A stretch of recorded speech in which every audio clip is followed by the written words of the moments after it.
Have you noticed something strange? Sometimes, the biggest fights in a relationship happen right after the best moments. You're feeling close, connected, everything seems good, and then something small triggers an enormous reaction.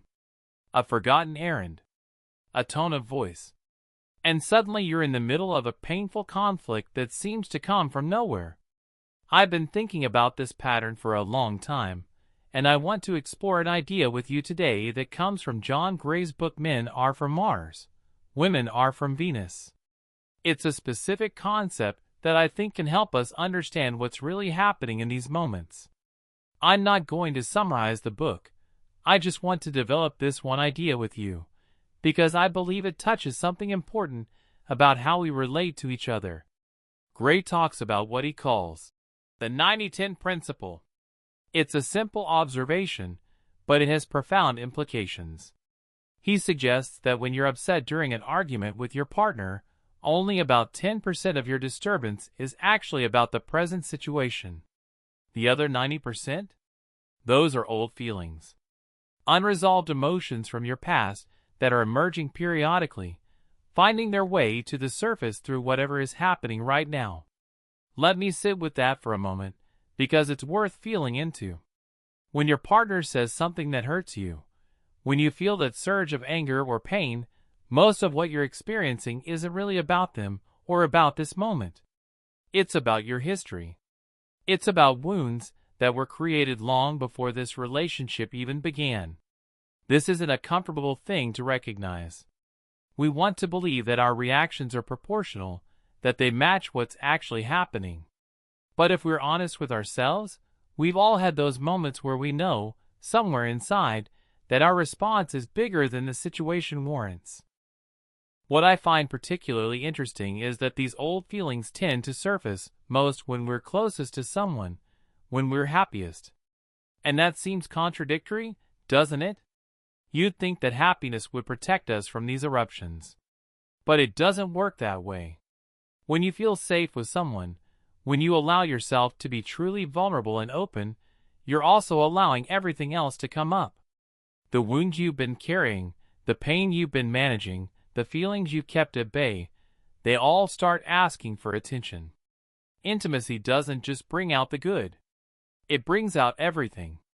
This is why couples often fight most intensely precisely when their relationship is deepest. It's not a sign that something is wrong. It's almost the opposite. It means there's enough trust for the real healing work to begin. Now, understanding this changes how we might respond to conflict. If you can hold the awareness that 90% of your partner's reaction isn't really about you, it opens up space for something different than defensiveness. When they seem disproportionately hurt or angry, you can pause and recognize, there's something deeper happening here. This isn't just about what I said or did in this moment. I want to be clear. This doesn't mean dismissing their feelings or thinking, "Oh, they're just overreacting." That would be harmful. What it means is meeting them with compassion, understanding that they're experiencing real pain, even if most of it comes from somewhere else. This is difficult. When someone we love is angry with us, everything in us wants to defend, to explain, to prove we didn't mean harm. But what if we could stay present instead? What if we could simply be with them in their pain without making it about our own need to be understood? Gray observes that when men are upset, they often need space. They withdraw, become quiet, sometimes overly sensitive. They need acceptance more than anything, acceptance without criticism or pressure. Women, he notes, often need something different, caring attention. Not advice, not solutions, just tender presence. Neither is right or wrong. They're just different ways of processing pain. And when we don't understand this, we can miss each other completely. He withdraws because he needs space, and she experiences that as abandonment.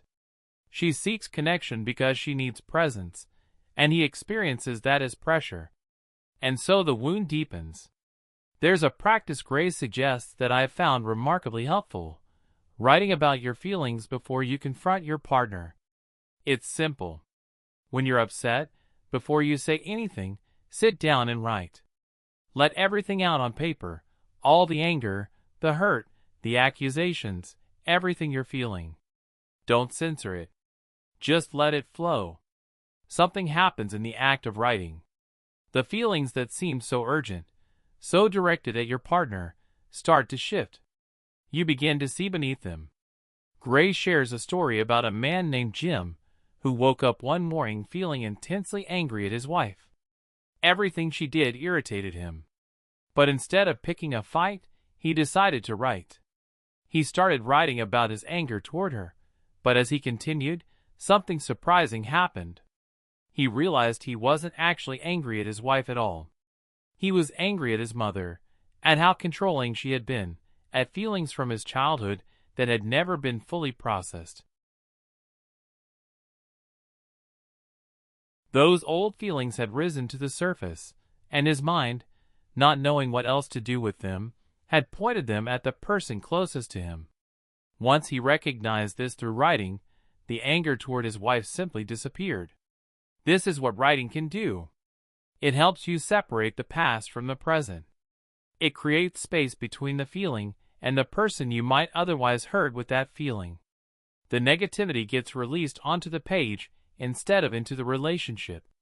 You discover what you're actually upset about, which is often something quite different than what you thought. Our minds work through association.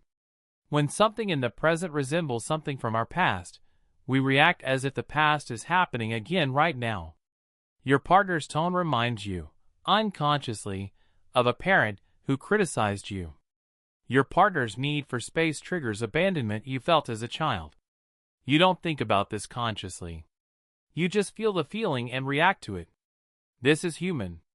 This is how we're wired. But it means we're often not responding to what's actually in front of us. We're responding to ghosts, to old stories, to wounds that never fully healed. The gift of becoming aware of this is freedom. When you understand that your reaction is mostly about the past, you're no longer controlled by it in the same way. You can pause. You can question what you're feeling. You can choose a different response. Let me be practical for a moment. The next time you feel a strong reaction to something your partner says or does, try this. Notice the intensity. Notice if the feeling seems bigger than the situation. Instead of immediately expressing it, take some time. Maybe excuse yourself and write for a few minutes.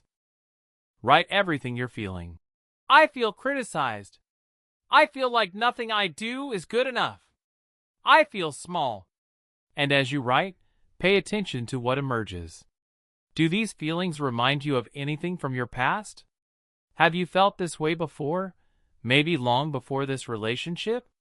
You might discover that you're not as angry as you thought. Or you might discover you're not angry at all. You're scared, or sad, or grieving something. And that changes the conversation entirely. Then, when you're ready, you can talk to your partner from a different place. Not from reactivity, but from clarity. You can say, "When you said that, I had a strong reaction, and I realized it connected to something old for me. I wanted to understand it before we talked about it." This is honest. This is taking responsibility for your inner world without blaming your partner for it. I want to acknowledge something important here. The 90-10 principle doesn't mean that the 10%, what's actually happening in the present, doesn't matter. It does matter. Your partner's words or actions did trigger something, and that's real. You're not making it up. The point isn't to use this understanding as a way to avoid accountability or to dismiss your partner's concerns. The point is compassion. Compassion for them when they're hurting, recognizing most of it isn't about you. And compassion for yourself when you're hurting, recognizing most of it isn't about them. This awareness creates space. Space to breathe, to feel, to respond rather than react. Space for healing to happen. Gray's suggestion to write letters when you're upset is, I think, one of the most useful tools we have. We live in a culture that values immediate expression. If you feel it, say it. But immediate expression is often just discharge. It's unconscious. It can hurt. Writing creates a container. Your feelings exist on the page instead of immediately impacting another person. And in that container, they can transform. The anger softens. The hurt becomes clearer. You see what's underneath. You don't need to write for a long time. Even 5 minutes can shift everything. Try it. See what happens when you give your feelings space to express themselves before you direct them at someone else. I keep coming back to this question. Why do we fight most when we're happiest? I think it's because happiness opens us. It makes us vulnerable. And in that vulnerability, everything that's been waiting to be healed finally has permission to surface. This isn't a flaw in relationships. It's how relationships help us grow. They bring up exactly what needs attention, what's been buried, what's asking to be seen and understood. When you understand that 90% of the intensity in a conflict is about the past, you can meet these moments differently. You can pause. You can write. You can breathe. You can ask yourself, what old wound is this touching? You can ask your partner, with genuine curiosity, what's really going on for you? Conflict doesn't become comfortable. It's never comfortable. But it becomes workable. It becomes an opportunity for understanding rather than just pain.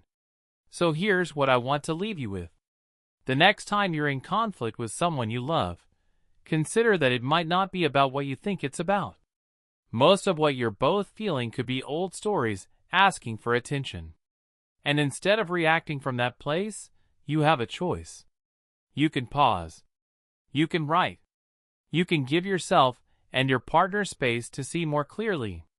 Because most relationship conflicts aren't about what's happening right now. They're about wounds from the past that are finally ready to be acknowledged and released. And that's not a problem. That's an invitation to heal. Thank you for listening.